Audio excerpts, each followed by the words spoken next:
Hola, pues muy buenos días. Bienvenidos al Instituto de Investigaciones Económicas.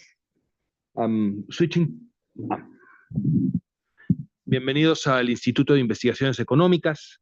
Switching to English, as that will be the main language we use through our presentation. I'm very happy to introduce Edith Soulier and Tzolkin Garduño, who will be presenting a very interesting project that they have been working on economic ecosystems studied in France. So please. Good morning, everyone. First of all, I would like to thank Gunnar, Wolf, and the Economic Research Institute for giving the opportunity to present our contribution to the ecosystem literature. Maybe I take also 2 minutes to present my context, the university and the lab. So the University of Technologie of Troyes is a part of the network of 3 universities of technology in France. It is a mixture between traditional universities and the schools of engineers. UTT is ranked in the top 10 engineering school in France, depending on the year. UTT has around 3,000 students, 117 researchers, and 215 administrative staff. So it's a middle-range university in France. It is impossible to compare to UNAM, the very huge university. And we have also a university in China, Shanghai. And then we joined the European University of Technology with 9 other European members to scale up the University of Technology in each country. So today I will present our work on business ecosystems. The title of the conference is Business Ecosystem Analyzer, computational model based on modularity and complementarity. This is the joint work with my colleague Francis Rousseau, Tzolkin, Victor Mireles, Didier Calsey, and Filiu Sagol-Troncoso. So this paper was written as part as EGO's Nord research program. And let me start with the simple question to introduce the topic. How can we really measure and analyze the business ecosystem? So I'm sure that you are familiar with the major digital ecosystems like Meta, Amazon, Microsoft, and now OpenAI. But in fact, this is the kind of new industrial organization. This kind of a new industrial organization is everywhere in most sectors. So McKinsey, for example, estimates that by 2030, $70 trillion of global revenue will come from ecosystem, this new form of organization. So it's very huge. Academic interest is also exploding. More than 200 papers in 2022 alone on this subject. So I'm sorry, but I have no update this data since my first presentation of the subject, but I'm sure that it has increased in very important way. So we have a problem because there are more than 15 different definitions of what an ecosystem is. Some focus on actors, other focus on activities, some on platforms, other on network. And in addition, the epistemological frameworks are completely different, from positivist attitude to more interpretativist, for example, or neo-institutionalism. So it's very difficult to understand the position of each other, and the concepts are not congruent. So this creates very confusion for manager. How do I map my ecosystem? Where is my position? I am strong or weak. For policymaker, which ecosystems are strategic for example, regional strategy? Where are the dependency in activity or product? Where are the vulnerabilities of my ecosystems? For researcher, how do we compare ecosystems? How do we measure them? So we need the clear operational and calculable framework in order to understand the phenomenon. So it's what we build together. We try to understand the system. No, sorry. Well, it's just a presentation of the lab, but it's not.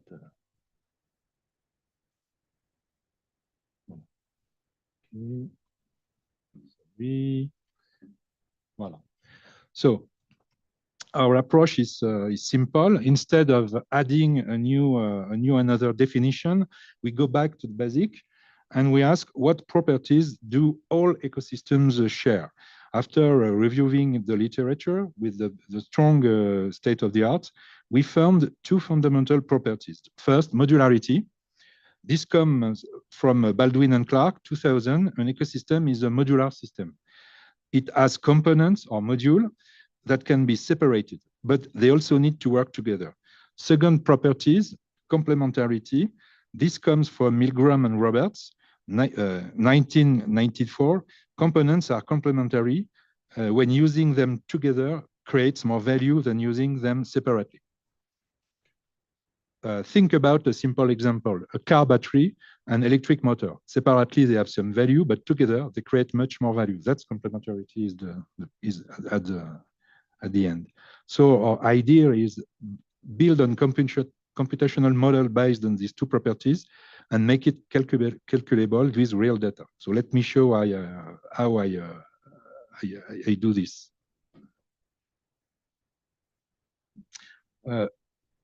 The model has two levels. Level one, components. They are the technical part, technological part of the ecosystem. For example, battery, electric motor, software, charging station. We call this set C. Level two, actors. They are the company or organization. For example, in France and Europe, Renault, Northvolt, Valeo. We call this set A. Now the key question is, how do actors control components? Is the main topic in ecosystem world. We use control matrix. We write it M bracket actor comma component bracket. For example, the value is between 0 and 1. 1 means total control. 0 means no control. 0.5 means partial control. So, for example, Northvolt control batteries at 0.9. Very strong control. Renault controls the chassis at 1.0, total controls. So it will explain, I will explain this in our use case later. This is simple, but it's very powerful because now we can calculate things. So the big question is, how do we measure complementarity? You cannot observe complementarity directly. So we use three proxies. Think of them as indicator metrics. First proxy, input-output flows. This is economic data. How much do these two sectors trade with each other? For example, if batteries and motors have a strong economic flows, they have probably complementarity. We get this data from Eurostat or OECD, weight 0.4. Second proxy, patent co-citations. This is innovation data. How often are patents about batteries and patents about motors sit together in a new patent, for example? If they are seated together often, we can suppose that the technology are complementary. We get this from patent database like past state, for example, and the weight is 0.4. Third proxy, shared standards. This is the technical or technological data. How many technical standards do these components share? For example, ISO standards, IIEc standards, they may share many standards, they must work together. Weight 0.2. So after that, we aggregate these three proxies with weight, and the formula is on the slide. The result is complementarity score between 0 and 1. So let me give an example, battery and motors. For example, input-output flow 0.75, strong economic link. patent co-citations 0.68, share standard 3 out of 5, 0.6. So the complementarity score is equal 0.4 times 0.75 plus 0.4 times 0.68 plus 0.2 times 0.6. That gives us in total 0.69. So now how we can interpret this score? We use for that Baldwin's 3 kinds of complementarity. Above 0.7, strong two-way complementarity must be integrated one firm, for example. If you have between 0.55 and 0.7, strong one-way complementarity, maybe platform ecosystem is enough. And below 0.5, this is the weak ecosystem, and maybe you can use market or classical contract to have a partnership with other company. So, for example, our battery motor score of 0.69 is strong one-way complementarity, and there are significant links, but asymmetric. So this helps to decide if it is needed to integrate it more, or, for example, in a form of just one big company, or if you can stay separate and use a form of market-like organization, form of industrial organization. So strong two-way means that both components need each other equally. For example, think of that like a lock and a key. Strong one-way means that one component needs the other more. For example, in IT, it's the case of application and operating system. The application need the operating system to run, but the application, the system, the exploitation system can run for many kind of application, for example. And weak complementarity means both can work alone. So now, what can we do with these complementarity scores? We can calculate important metrics for the actor, and I show how we do that. So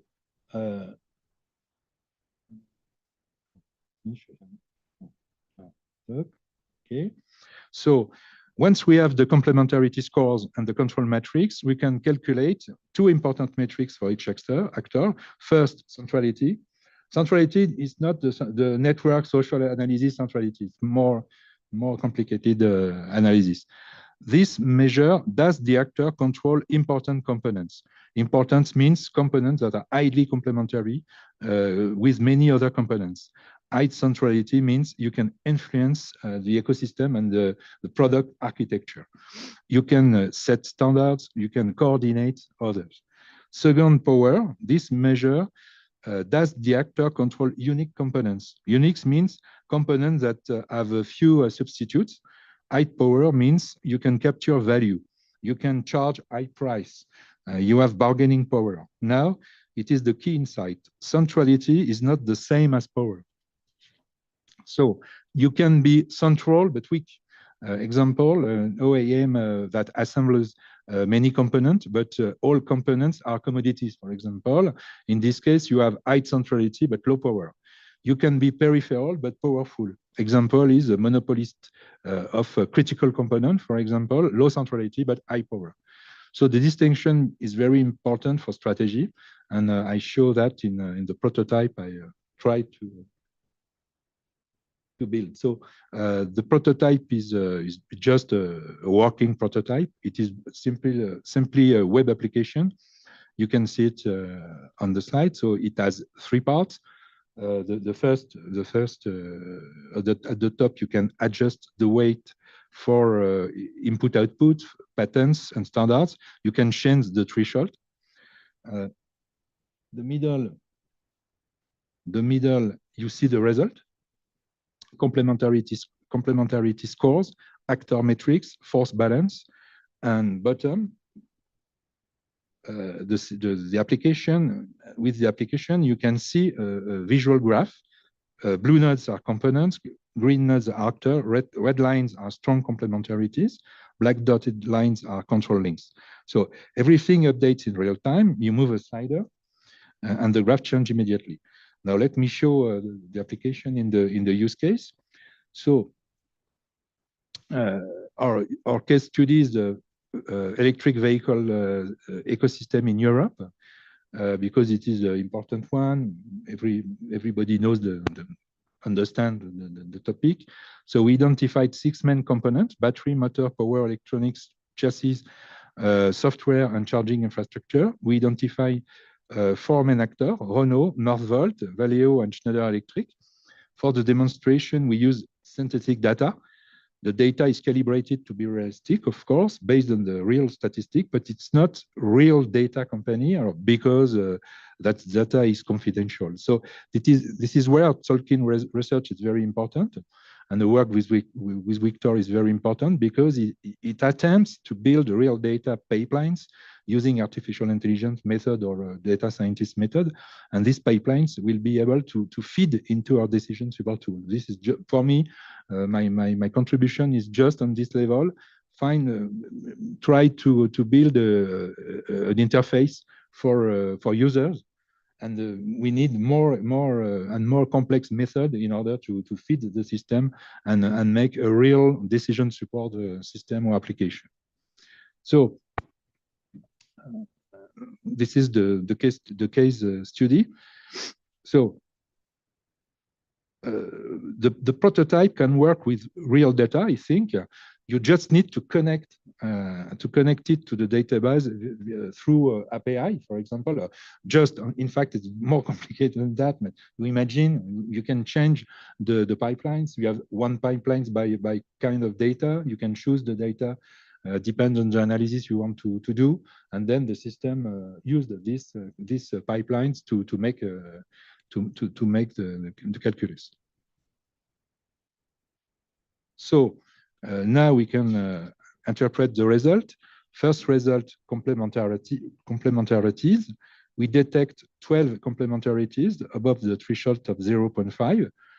Here are the top 5. The strongest complementarity is the motor and electronics. Score 0.82. This is the strong 2 complementarities. They really need each other. Then batteries and motor score 0.75. Also strong 2-way.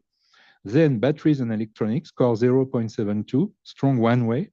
And you see the idea. So the 3 component battery, motors, electronics form a tight cluster.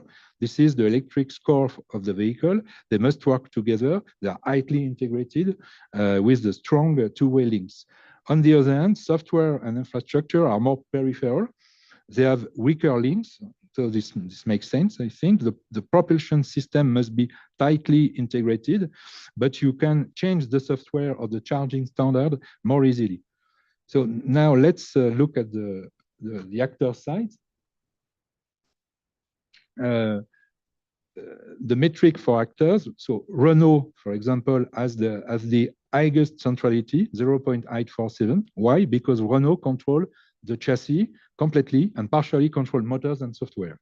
The chassis is the hub component. It connects to many others. So Renault is an orchestrator in the vocabulary of ecosystem theory, but its power is moderate, 0.52. Why? Because this component have substitutes. So Renault cannot charge monopoly prices, for example.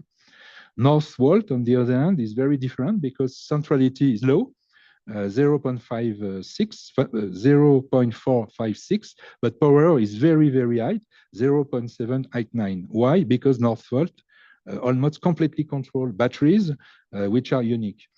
So only 2 substitutes. This is the bottleneck in the vocabulary of ecosystem. Northvolt can capture a lot of value, high margin, strong bargaining power. So Valeo is in the middle everywhere, moderate centrality, low power. This is a diversified supplier, many components, but all substitutable. Schneider Electric specialized in infrastructure, moderate power, low centrality. This is the niche player, in fact. You see the idea. So 2 very different strategies. Renault, integration strategy, control the architecture, influence standard, coordinate the ecosystem, and Northvolt, bottleneck strategy, control a unique component, capture value, in fact. So neither is better. In fact, there are just different strategies. Now, beyond individual actors, we can also assess the health of the whole ecosystem. Is the ecosystem balanced or too fragmented or too rigid? That's our last metric measure, ecosystem viability. So to do that, we use the metric and what we call the DMC balance. DMC means dominant modular cluster. So the idea is simple too. An ecosystem needs balance between two forces. Centripetal forces push toward integration, for example, one firm. These are the strong complementarities. They pull components together, in our case, 5.87. Centrifugal forces push toward separation, market-like organization. These are diversity and modularity. They keep components apart.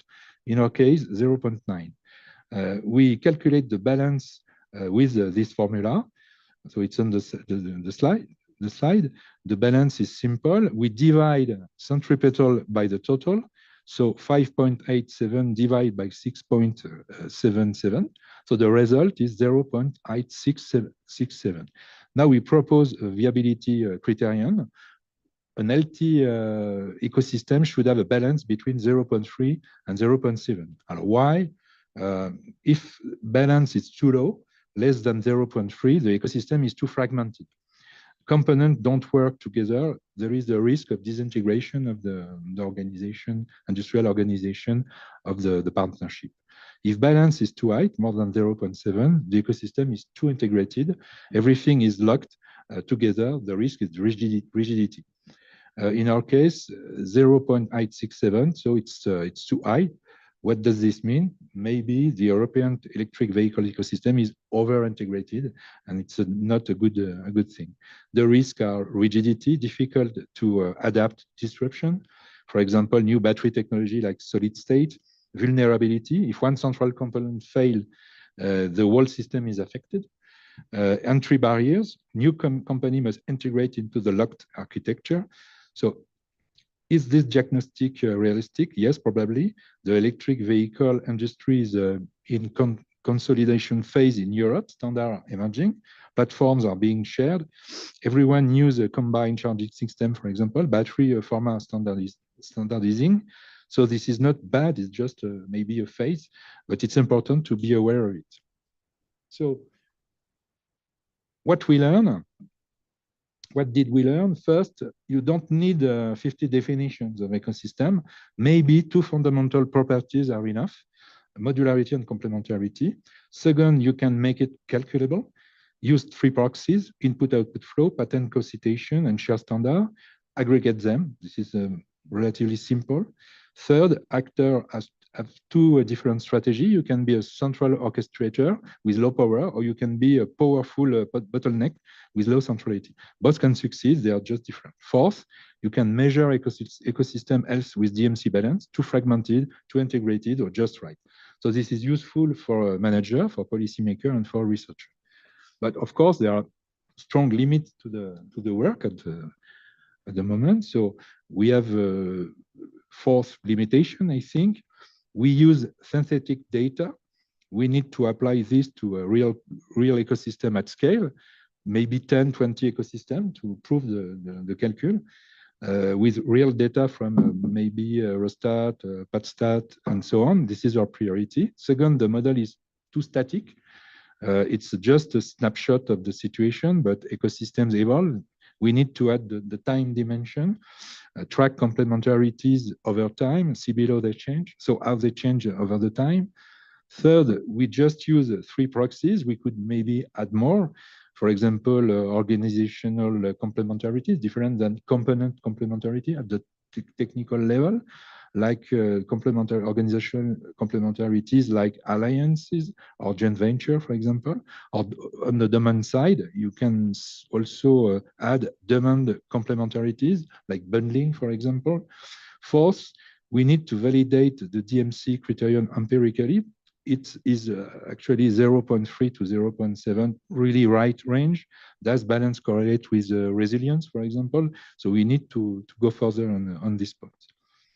So I want to say a few words with the more critical perspective. Ecosystem, of course, create values, but also new form of power, moving from market to ecosystem and to the network. So data, access, design, complementarity. So it's very maybe a paradigm shift because many economics like to work with market ontology. And I think with the ecosystem, market ontology is not enough. You need to shift to ecosystem ontology and connection ontology in some sort. Classical arm theory missed this shift. So we now need ecosystem arm concept through the concept like lock-in, cross-market leverage, exclusion by architecture. And this is why economics metric and tools matter. We need the tool to understand centrality, complementarities, cross-network effect, data flow, and the use of flow. And the real question from the critical perspective is who controls the structure, who controls the standards, who controls the element of the ecosystem. And so to conclude, I think we need to improve the system. It's a promising direction for understand the ecosystem. We propose a computational model for business ecosystem, which work, I think, based on modularity and complementarity. We build a working prototype that calculate complementarities, actor metrics, and ecosystem viability. We demonstrate the concept on the electric vehicle ecosystem. The approach is relatively simple, useful, I think. Of course, there is still work to do, but we think it's promising orientation for ecosystem research. And now I will leave the room to Tzolkin because she had a very high value in this system, I think. Thank you.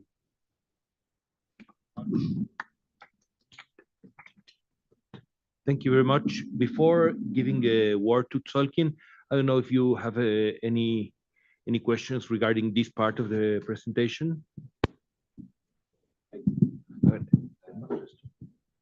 Where? Thanks. I do have one. Okay, so these numbers that you mentioned, I know they are, let's say, wild estimates for your matrix, but these numbers depend not only on the ecosystem, right? Yes. So I'm thinking, for example, of an electric, how do you say, like a electric network provider. For example, right. Yeah. So if suddenly there appears another provider in the network, even if it does not interact with this vehicle production, this will change the power of the existing one. Of course. So you need to adapt the calculus to the kind of the concrete ecosystem you study.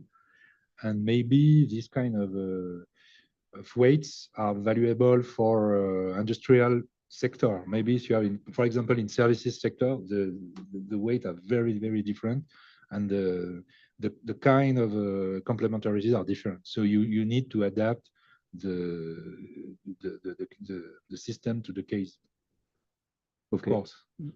But my question is a bit more regarding the boundary of the ecosystem. So, I mean, one could say, no, like a company owner could say, I work alone. I don't have an ecosystem. Mm-hmm. That is a lie, but that could be a position. Right? It's possible, yeah. Yes. But it could also be that you take every single company in the whole world to be part of the ecosystem, because if suddenly there's I don't know, some shortage of semiconductor, whatever in China, this would permeate eventually to the electrical vehicle. So how do you propose to discuss this boundary. To calculate the boundary. We Yeah. have no calculus at this time. It is why, because the prototype is useful for an existent ecosystem and well-known ecosystem. If you want to discover, to explore a new ecosystem, I think it is better to use Tzolkin system. It's clear. It's the first step to furnish an interface for users. But if you want to detect or to study a new form of ecosystem with new boundary, of course, so you need to use an application based on real data and with the help of AI technology, of course. Thanks. But yes. So I thank you for your talk. I was wondering about this centrality measure you were proposing, in the way that, well, I was wondering if you said it's not exactly the concept of centrality as we know it. So I think it related to the question of Victor.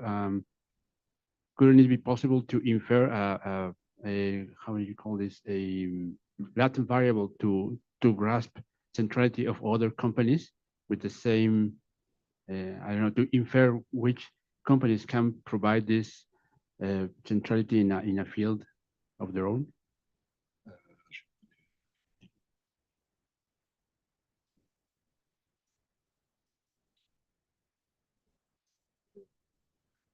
Can you rephrase? You're asking about substitution of. Yeah, Complementarity is not substitute. It's different.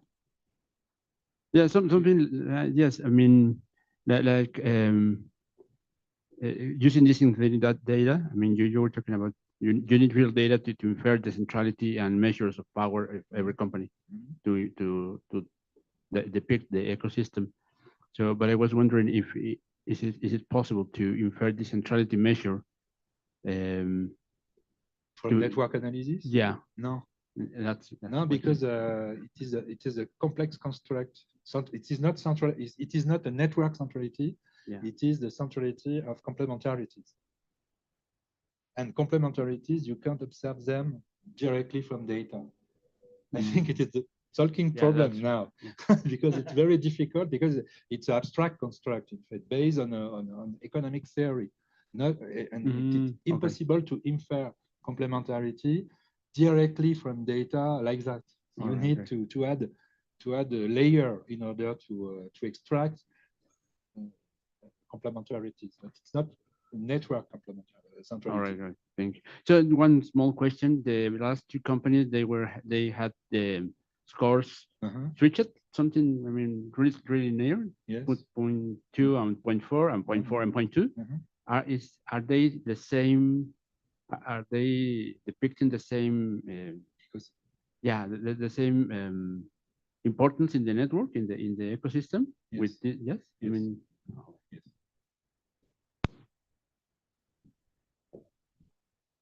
Okay, thanks.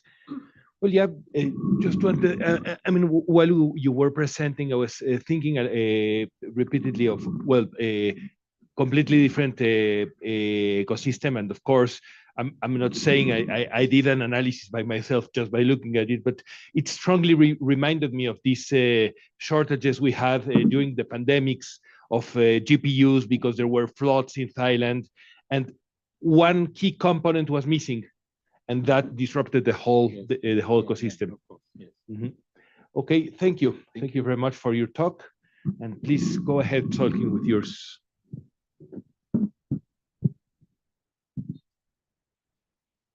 Okay, so thank you very much for coming to our talk today.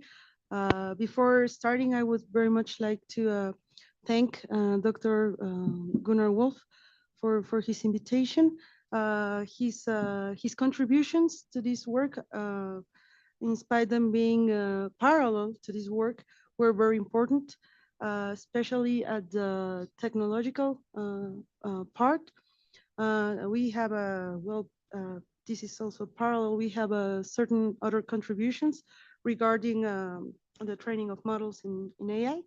we are going to, well, I'm going to mention it at the very end.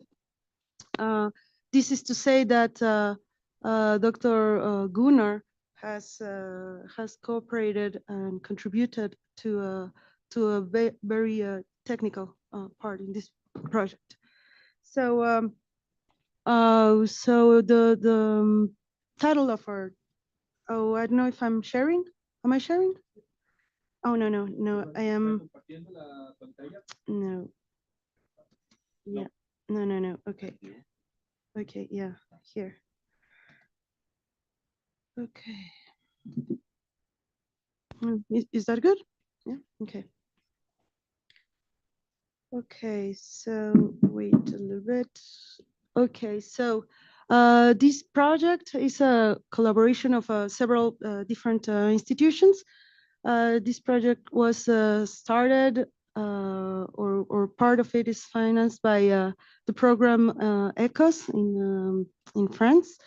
This is a collaboration between France and Mexico through the ECOS fund and the NUYES in the Secretaría de Ciencia, Humanidades, Tecnología e Innovación.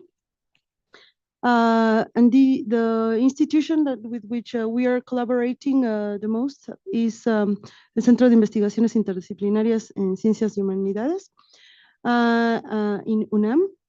And the universities on the side of France, we're collaborating with the Université Technologie de Troyes and well, and the Université de Reims, Champagne-Ardenne.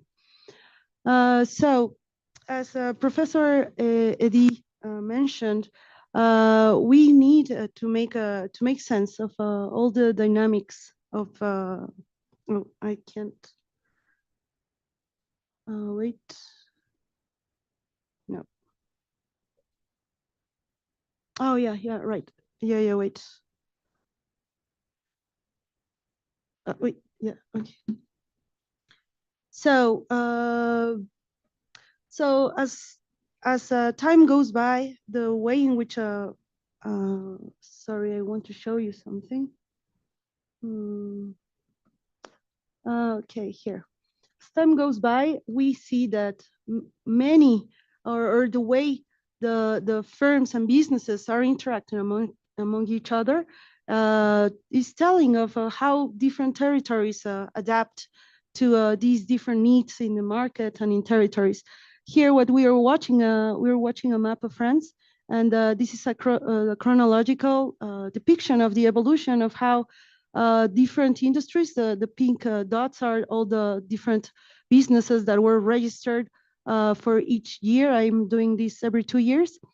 And starting from 1925 up until 2025 on the manufacturing industry.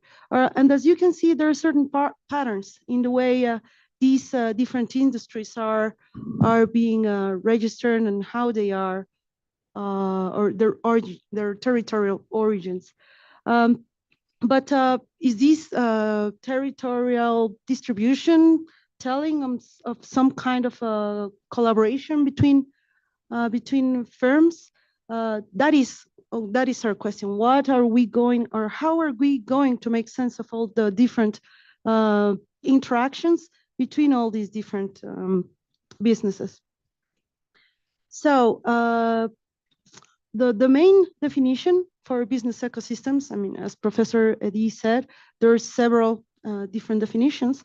The two definitions that we are going to base our the work that we're presenting today are the first by Baldwin, who defines a business ecosystem as a meta-organization of autonomous firms and individuals whose interdependent actions and investments create joint value. And the second definition of business ecosystem is by Jacobit, who says that business ecosystems are organizational structures of interdependent yet autonomous firms coordinated through modular architectures and non-generic complementarities, where relationships are multilateral and not fully governed by hierarchical control. These two definitions, they are complementary in nature. One of them is telling of how or the amount of actors that can interact among each other, meaning multilateral by the use of the word multilateral. And also the nature of these different interactions, where Jacobit says that they're non-generic complementarities. And also we are talking about the different ways in which they could organize themselves. On one definition, we see that we are saying that they are interdependent, the interdependent actions that lead to joint value, to create joint value. And the second definition says that they are fully governed by hierarchical control. So we will see what we mean in general by this. This is not, we are not meaning accidental interaction between these different businesses. We're searching for a very specific type of interactions between businesses. So we are going to compare here in this slide. We're showing we're comparing the definition of Jacobit and to the very traditional definitions that we found before in the 90s. So the focus of our studies is the structural coordination of interdependent modules. In here, the word module is very important. As Professor Eddy mentioned, by module, we are referring to the different components of a product. Say, for example, in the car manufacturing industry, we have different modules, for example, the tires or the steering wheel or the windshield. And these different components of the final product are manufactured by different participants, different actors. So this modularity of the product is giving us a structure. Second, we have a defining feature. This defining feature is the multilateral non-generic complementarities. So complementarities in this case means that the interactions are going to represent how would you say, like the fullness of the final product. So for example, without a steering wheel, there can be no car. So for us to have a car, we need the steering wheel, and for us to have a car, we also need an engine. So these are complementary in nature. That is what we mean by complementary. And finally, non-generic. Well, by non-generic, we mean that there could be several different types of interactions. But by non-generic, we mean specifically the actions that are going to lead the way towards the final product. For example, we could say that the electricity company is implicit in all these, in the fabrication or on the manufacturing of cars. But the interaction with all the different manufacturers is generic in the sense that it is not cooperating or collaborating for or directly linked to the manufacturing of the final product. So this is for the multilateral non-generic complementarities. Finally, the coordination mechanism. Well, we say there could be several. In this case, we're going to focus on modularity, even though there's other coordination mechanisms such as standards or even interfaces, for example, platforms, etc. I don't know, like a general example could be Amazon Marketplace, in which the interface is determining the way in which the different actors are interacting. And finally, the type of ties. Well, the type of ties, these complementarities could be cooperative or competitive. In this, for this talk, we are going to use mainly cooperative or collaboration complementarities. One of the main contributions of Baldwin is the definition of complementarity. Here we have a depiction of it's more like a screenshot of the manufacturing of cars. So Baldwin refers to in a non-strict way to complementarity as the economic glue binding ecosystem members' value created together exceeds value created separately. So what does this mean? That what we are going to, or what is really given the value to complementarities is the fact that the final product that we get will exceed the value of the different parts separately. With these two definitions, we are going to now proceed to making a classification of these different complementarities. We can have unique complementarities or supermodular complementarities. The unique complementarities are defined as the need, like a strict need for something. For example, A needs B to function. This is going to be called co-specialization.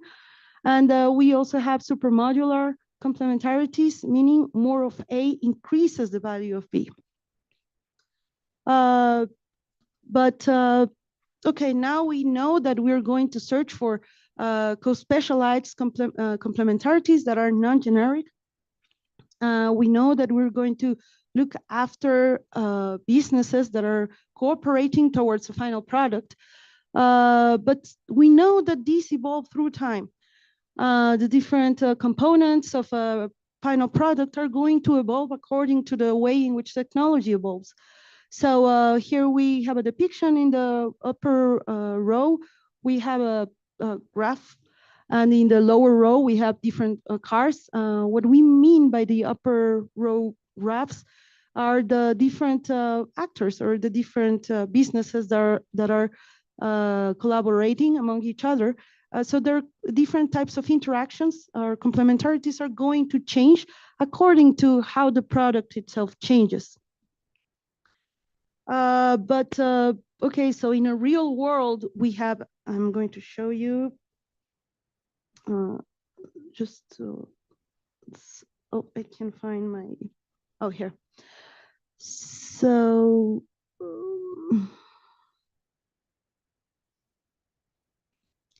in a real world, I'll wait a little bit.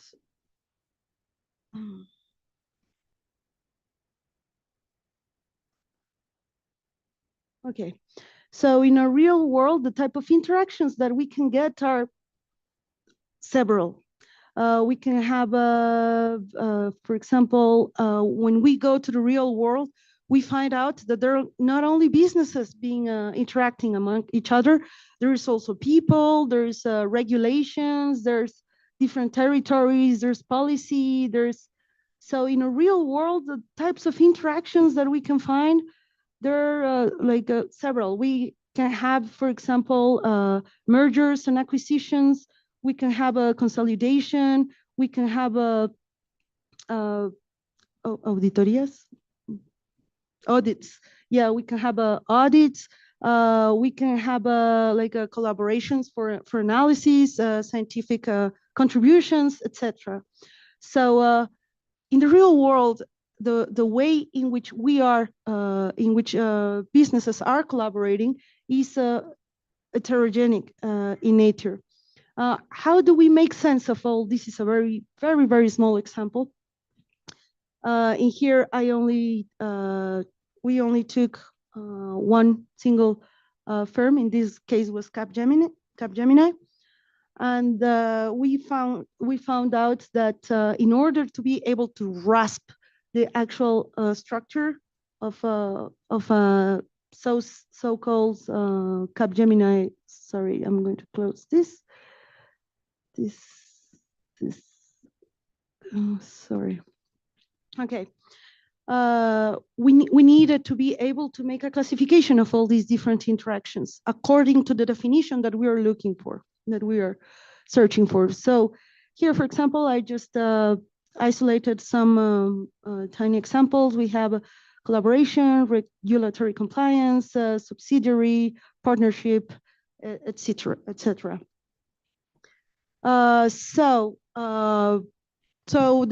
What we are doing in this work, we are proposing a general pipeline for being able to capture structures by via data analysis. And for this, we have, grossly speaking, 3 different steps. The first one is a data collection. We are going to the real world and collecting tons of data in a part in which Dr. Gunnar helped quite a lot on the data collection. Then we're going to proceed on data processing. In this data processing part or module, we're going to strongly use different AI techniques, and in particular, we're using the transformers architecture models. And this is all these 2 previous steps are going to be used to be able to make decisions or to create a tool for decision making. So I'm going to skip a little bit these slides. I mean, just to make justice to these slides, the architecture that we are using on each one of the steps is the BERT transformer architecture. We chose this architecture because it is a very malleable and versatile model that is adaptable to different tasks. And well, it has different characteristics that are important for us. The first one is it's bidirectional. It says meaning, or the part that interests us is that it is able to grasp the semantics of chunks of text. It is pre-trained, meaning that it already has a certain knowledge base. I am abusing here the use of the word knowledge. Sorry.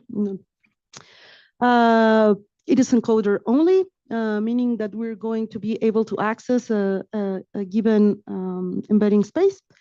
And it's transferable, meaning it's easily adapted to many NLP tasks. In this case, NLP is natural language processing tasks. Okay, so given this, here's a layout of our objectives. The first one is to create a tool for extracting co-specialization and non-generic complementarity relationships among actors using a data-centered approach. The second is to analyze the evolution of complementarities among and across market sectors. The third is extract potential economic ecosystem structures from graph representations. So as you can see, roughly speaking, this is a discovery project. Discovery meaning that we're going to take the plunge in the real world, and we're going to try to make sense of all these mesh of different interactions to extract the type of information that interests us. So in a more detailed way, our method consists of a pipeline of several steps, starting from the open data source collection. We had to search different data sources. We did a data collection, data linking. These parts, I mean, just as a parenthesis, were nightmarish. Just to say it simply, we also do text extraction, semantic chunking, entity extraction, natural language inference for relation extraction, entity disambiguation, ecosystem as a graph. Here we're doing the representation of a graph for the ecosystem. And then we are projecting the evolving relation detection. And finally, we are trying to extract an economic ecosystem. So the justification of this, so complementarities data is regularly found in natural language format. That is, the data is not necessarily only structured. What do I mean by this? Well, the sources of the data that we find, they are written in natural language. That is, we search for news media, for video clips.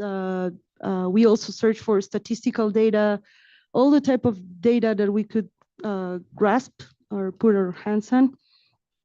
Second, natural language format requires semantic analysis for relevant information extraction. So once we have natural language format, well, of course, in a written manner, we have to be able to compute the semantics of what's being written there. Third, large language models provide a wide range of analysis capabilities on text. And finally, graph representation for complementarity relationships eases the structural analysis of the objects extracted, meaning that once we have this structure, a graph structure, we can use this structure to extract the part of the structure that interests us as an economic ecosystem. So we're going to go through, I don't know how long do I have? I still have time. Yeah. So we're going to go through each one of these steps of our pipeline. The first one is open data sources. So in order to be able to find all these data sources, we mainly use these three different sources to find the first one, BDIF, or in the jargon, it is called Info Financière. And this is this holds several different databases and these are financial information and regulatory filings by listed companies. These different documents are not only regulatory filings in nature, but there's also logs of meetings. There is public announcements. So there's like a wide classification of the different documents that we can find there. Another thing that is very important to point out is that France has already a protocol for publishing their news about different businesses, and and the mechanism is that each one of the businesses is obliged to send the announcements that they're going to publish regarding their different actions to a website, well, in this case, the Info Financière website, and they have a 3-minute delay before sending this to the news media. So the news media, for example, TV5, so different news media, newspapers, different journals, they receive this. They only have to connect to the API, and they will receive this type of information. This is all public and openly access information. And these are, as I said, documents in different formats. They could be PDFs, HTMLs, XMLs, CSVs, several different formats of documents. And they are also in different languages, given this is information that is going to be published all through the European Union. So we have Spanish, we have Hungarian, we have German, English, French, French being the main language in this case. The second source is Siren. This is a website where the different registration data is registered. So this database contains the date of the registration, the number of employees. It also has a geographical location of the businesses, etc. And finally, INSEE, this is equivalent to INEGI in Mexico. What they have is a historical data of each one of these businesses. Okay, so these three different sources, of course, they are not non-homogeneous. So each one of them has their different nomenclatures and different identifiers. So we had to do all these data linking. This is the third part of our image. We had to do all the data linking, and we gathered this in a database. This is also, a final element that is important to know is that these nomenclatures also evolve. So our data linking is not only made by the nomenclature, but also by the new additions to different nomenclatures.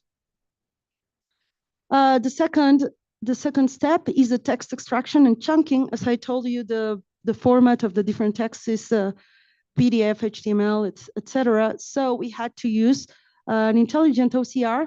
In this case, we used Tzolkin, which is an IBM developed tool that is open source.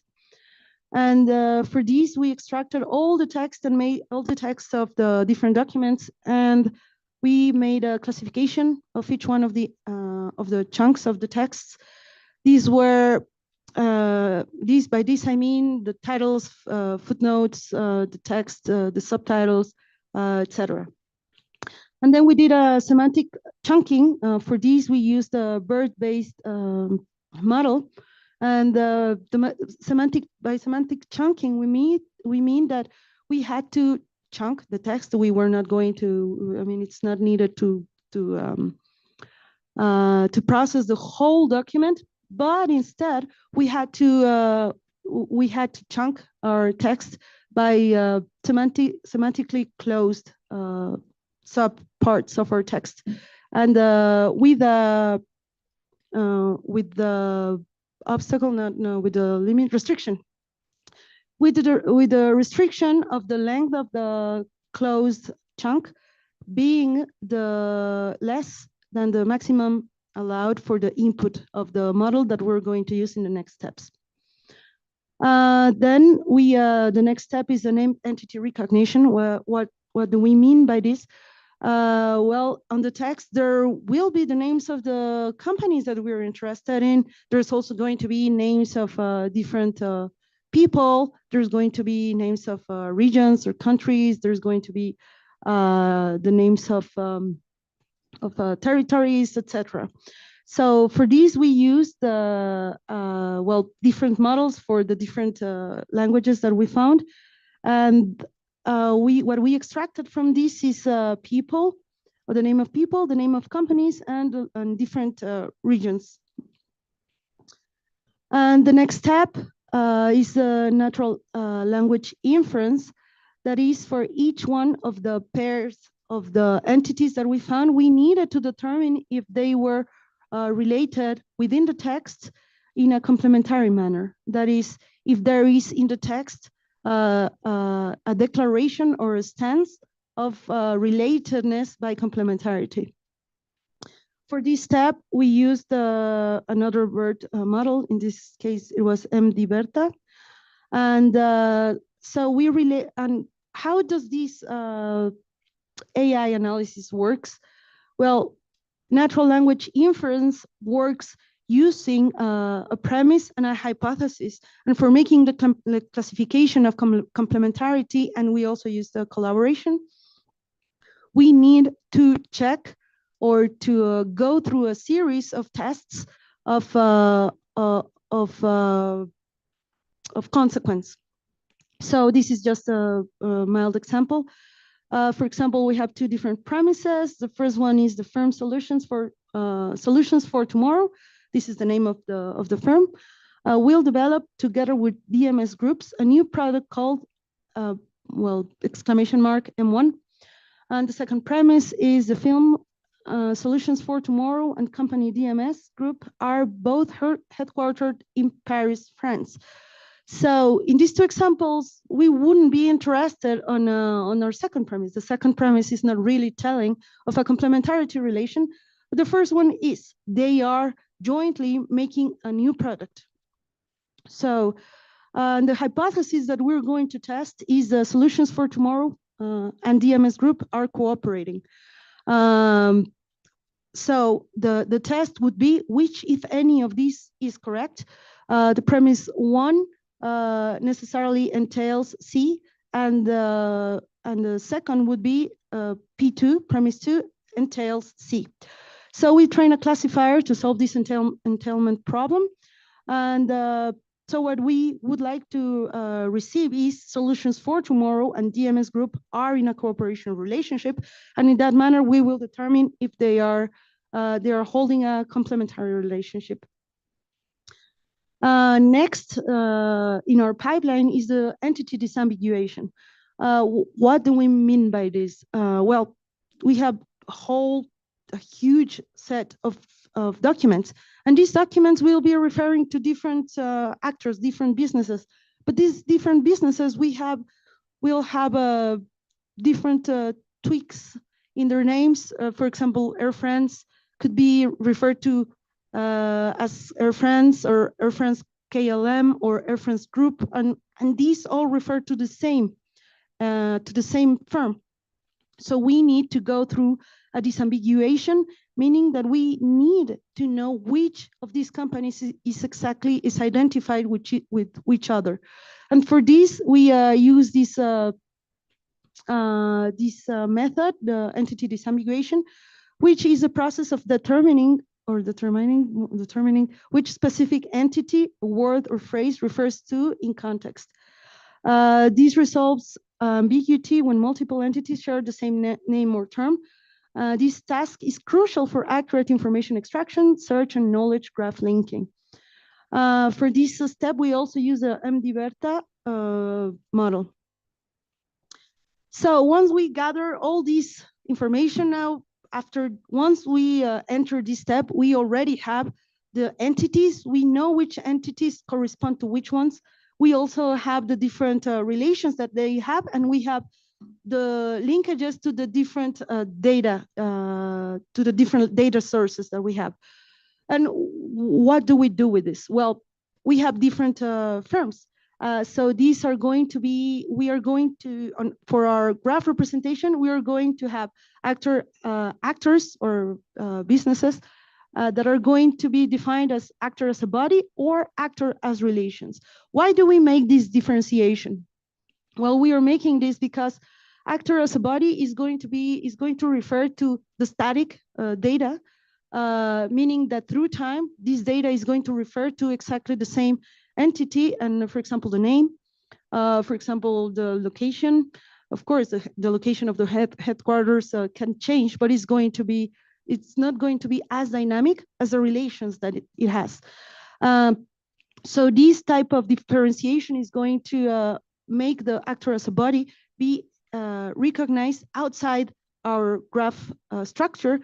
And inside our data structure, we're going to have the actor as relations, meaning that the actor is going to be determined by the type of relationships that it has or the type of complementarities.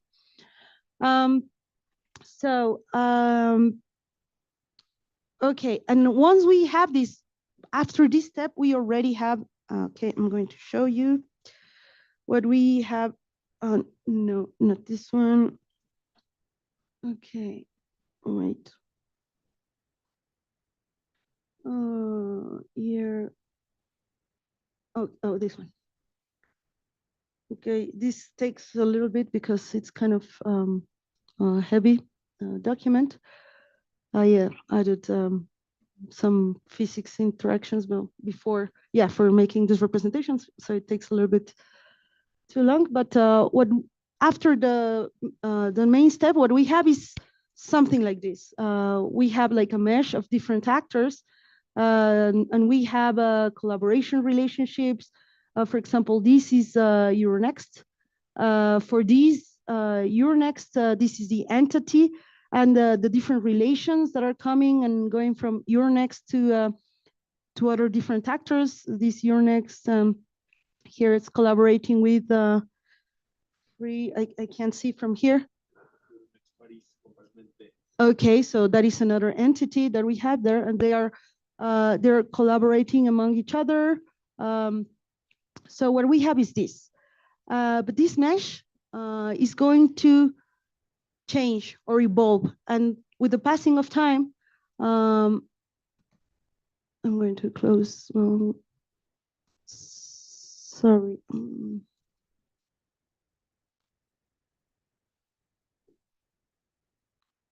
With the passing of time, we're going to have something like this. I'm sorry, I was not able to move this to the right, but what we are seeing here is the evolution starting from 2009 to 2025 for different actors. As you can see, this is a mesh that, a graph that is not very, it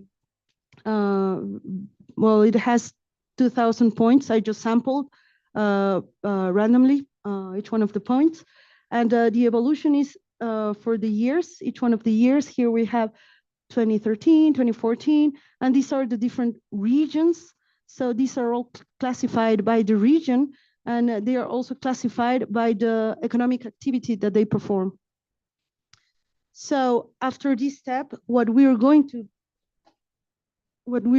to obtain is a graph, an evolving graph. So once we have this, what do we want to do? Why do we go through all this work to get this data or to get this graph representation? Well, we need to be able to measure what is happening in there. So what we're going to use is different graph metrics, and we're going to connect each one of these graph metrics to an interpretation within the economic ecosystem theory. So we used, in this case, these 5 metrics. These are not all the metrics that we are using for the time being, but these are only the ones that we're going to show here right now. So we have the average shortest path, which is identified as ecosystem efficiency. Oh yeah, another thing, I'm sorry to, I didn't include the source. This is a work by Tedesco in 2020. Well, the second metric is the central point dominance, which is interpreted as ecosystem proneness to collapse. The third one is average eccentricity, which is the ecosystem compactness, or the reach. We would say the reach of each one of the actors. The fourth is the average degree, that is the average collaborations per actor. And finally, clustering coefficient, which is the ecosystem robustness, or also interpreted as the extent to which collaboration is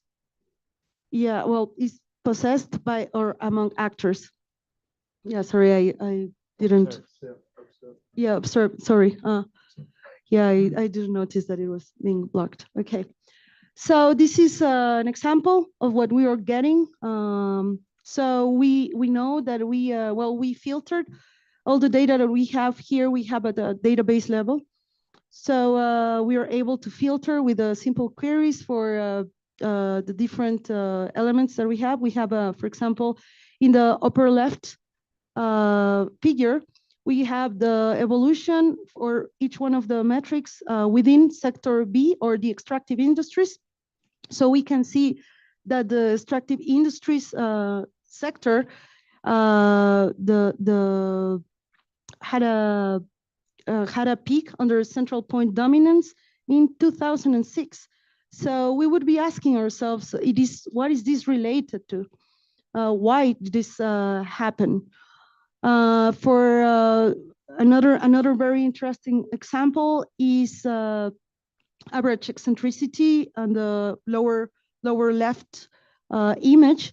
In here we have the car commerce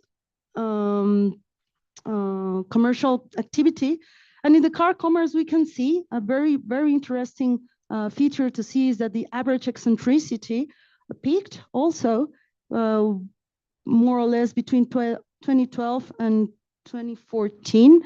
That means that the firms starting connecting themselves very much, and the reach of each one was expanded. So what are our conclusions? So our method shows how complementarities can be systematically extracted, structured, and analyzed using state-of-the-art language models and graph-based metrics. The use of BERT-based models ensures entity detection and relation classification, while the application of structural metrics enable a rigorous evaluation of collaboration patterns, efficiency, and resilience. And this integrated framework allows for the study of economic ecosystems properties at a given point in time, but also provides the tools to observe and quantify their evolution, paving the way for predictive modeling of economic interactions. The possible applications that we find for a given tool is that given the amount of information needed to really grasp the structure of an economic ecosystem, these type of systems can be used to make data recollection recommendations for governments, and also the limits of the ecosystem are not well set at a topological level. That is, we are now passing to the mathematical or topological representation of interactions in general, and from these interactions, we want to extract the economic ecosystem structure per se. So we need a topological definition of the ecosystem. Could redefine the extent and impact of the relations being analyzed. Thank you very much. But before I thank you, I want to thank Dr. Gunnar Wolf. This could, because one of our parallel contributions and collaborations that we had was a paper called Retrieval Augmented Generation Pipeline to help users query system provided documentation. This article and this work was fundamental in the sense that we learned how to train and how to use all these models for our specific needs. So thank you very much. And well, if you have any questions, we will proceed to questions. Thank you.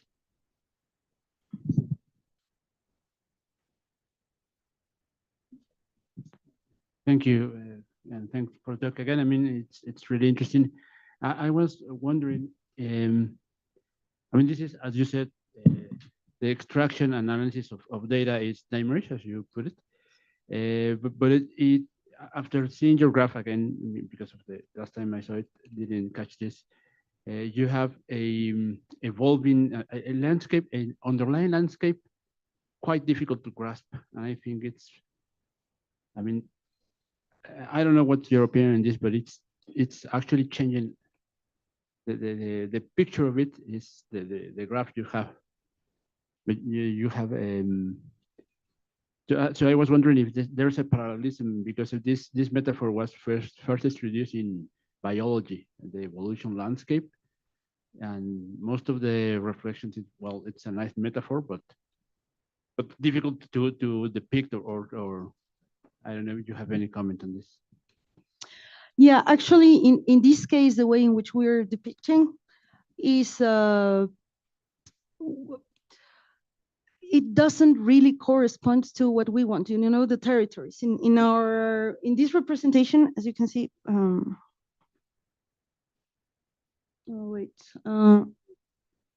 Okay, here it's this one.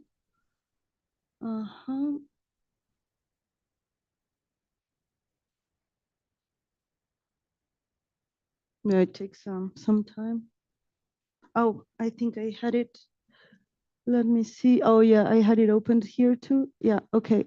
Wait, I'm going to, because I have the underlying physics and it's processing the interaction of the points all the time.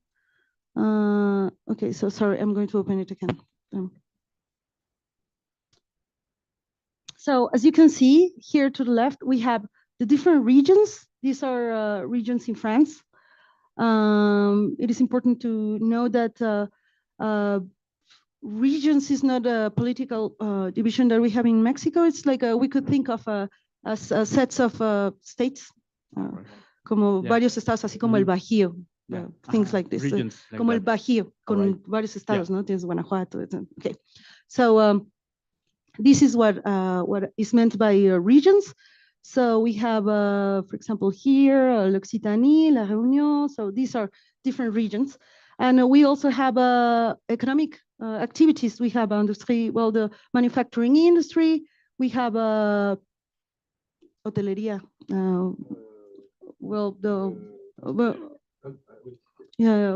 Hotelería.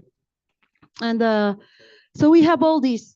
So if you see the way in which this is being depicted is not really corresponding to the territory. Yeah, this is one of our first representations.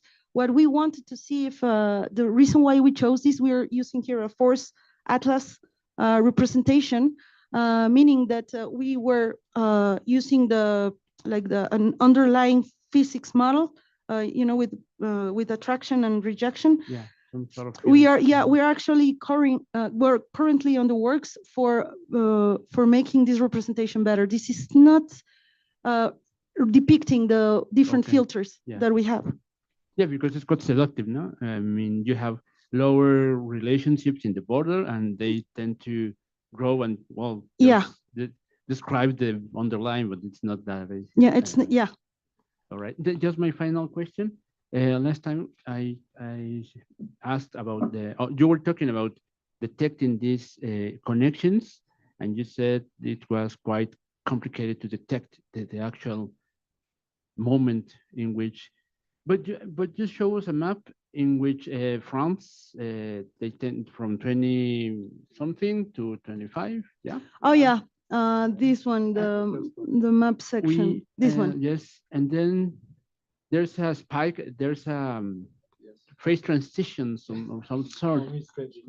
Or In the 80s, yes. This is because in the 80s there was a data collecting reform. oh, okay. It's due to the Yeah. statistical convention. Okay. Yeah, it also jumped to me. I was like, what? Like, why? Like from one year to another here? Uh-huh. Yeah. It was because there was yeah. I mean, so that was part of the main part that I told you about. We have had to fight ourselves through all these different human adaptations. Well, yeah, there's been several different reforms. We can talk about this perhaps some other time. But what is important to know is that starting 2003, there was like a homogenization. How do you say? Homogenization effort. Yeah, exactly. A standardization effort all through the European Union to have the same nomenclature. Yeah, exactly. So yeah, there's we had to go through all this. Yeah. Because it got me thinking if there's a phase transition or a spike or an anomaly detection problem in which pair companies tend to increase their number of, I don't know if you detected this, the number of the messages or I don't know. Hey, thank you anyway. Yeah. Bueno, sí. I was also thinking something that I didn't see before, but that was interesting to me. I expected the collaboration and complementarity relationships to be more stable, but when you showed the sequence of year-to-year relationships, they do not they change a lot from year to year. Oh, yeah. So I think it depends on data. Right. Yeah. Actually, as I told you, each one of these graphs was a random sample of our data because we can't. I mean, my computer will die if I represent. Yeah. Right. Yeah. I mean, it shows that you could make an analysis becoming fuller or specify which time range to select. Yeah. Well, so I think we're set with this. I'm very happy to have hosted you here, and I don't know if we have any. ¿Tenemos alguna participación en línea? No. Okay. This talk will be also available online. I will send the link to you so you can use it also to share the work with others. And it's a pleasure to have you here in Instituto de Investigaciones Económicas. Thank you, Gunnar. Thank you very much. Thank you.